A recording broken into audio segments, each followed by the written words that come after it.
Hey there, welcome to Cooking with Violet Vixen. Today we're going to feed our sweet tooth with a mango and coconut cake. Okay, here's what we need. A fair few ingredients there.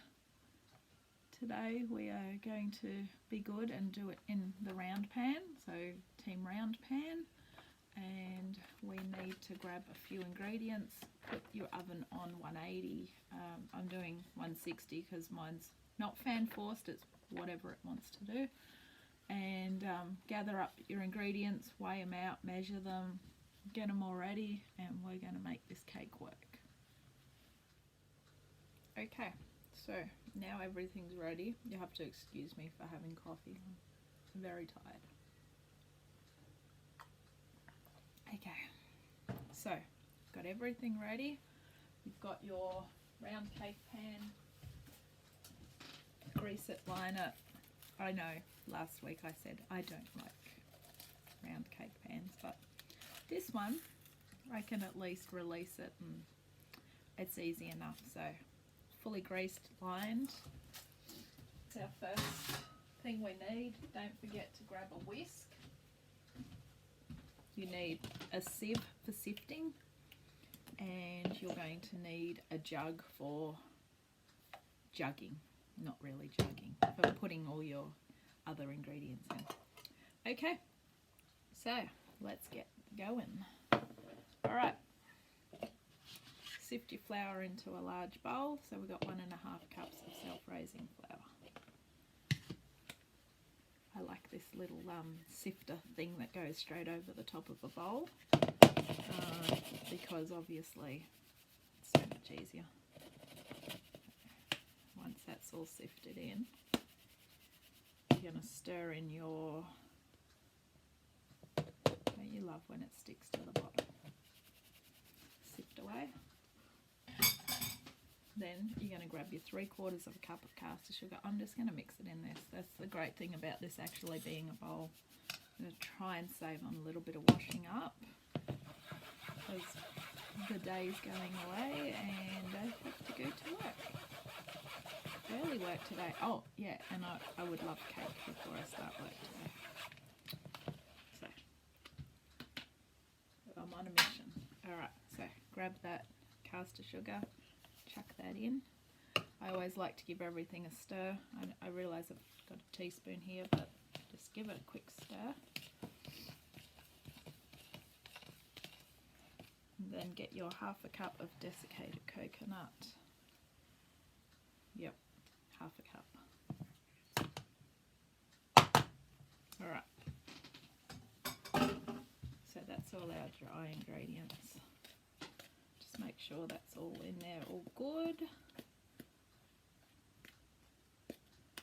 Grab that jug. In the jug you are going to put your sour cream. So 3/4 of a cup. I'm using light sour cream. Probably doesn't make much difference when making a cake, but that's where I'm going. So we got that. In goes your sour cream.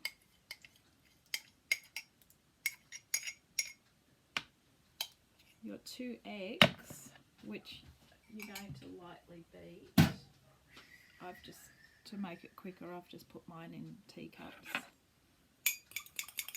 I always like to double check my eggs before putting a lot together, because if you've got one bad egg, you're going to have to throw them all out. And I would hate to throw out so many eggs. Today it's only 2, but you imagine if you was doing a quiche with 8 eggs and you just happened to get one that was, yeah, I'm not even going to finish that. So grab your 2, just give them a quick whip, just so that you're not putting a full egg in. And the final thing going in here is your vanilla, 1 teaspoon.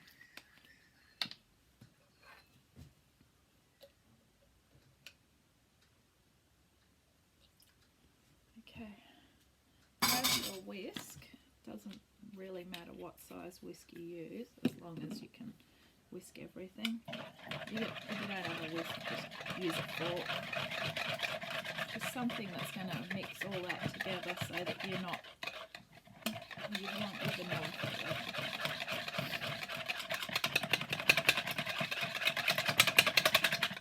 Beautiful, nice and smooth.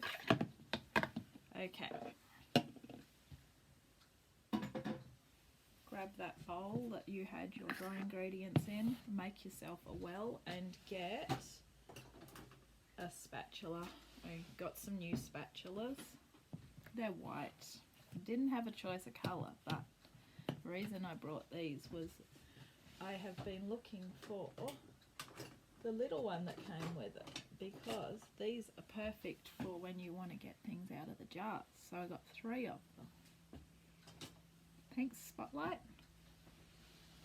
Alright, so I'm trying to buy new kitchen things every week, so just to make the kitchen cooler. Alright, make a well. For those of you that don't know what a well is, it's basically a hole in the middle so that you can put your wet ingredients into.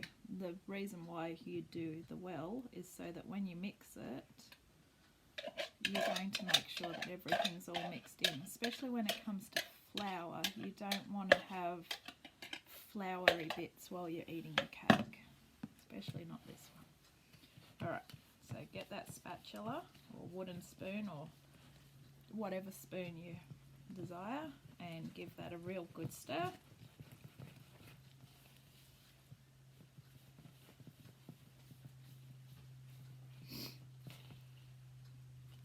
Once that's all mixed, if you remember, there's a can of mangoes which you just had to drain and then chop them. They're going in this too. So this is going to be quite a tropical-y sort of cake. Coconut and mango. I saw it and I thought, it sounds different. Sounds fairly easy. The fact that I don't have to get the beater out, which means I don't have to wash it. I like that idea. To me, this cake just doesn't really seem to have a lot of moisture to it. I guess the sour cream is going to do what butter or milk would normally do. Oh, and then probably the mangoes will play some part in it as well. Alright, so once you've got that all done, you're going to put those. So that sticky mess is everything except for the mango, the almonds and the shredded coconut. So in go those mangoes. You just need to fold those in, nothing fancy.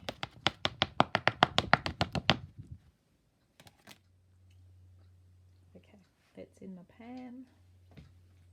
Sprinkle with your coconut. Supposed to use slivered almonds, but I only have flaked, so I'm just using these. Put it in the oven for 45 to 50 minutes and we'll see how it's looking then. Pulled this out of the oven at 45 minutes. As you can see, it's slightly started to burn, just the almonds.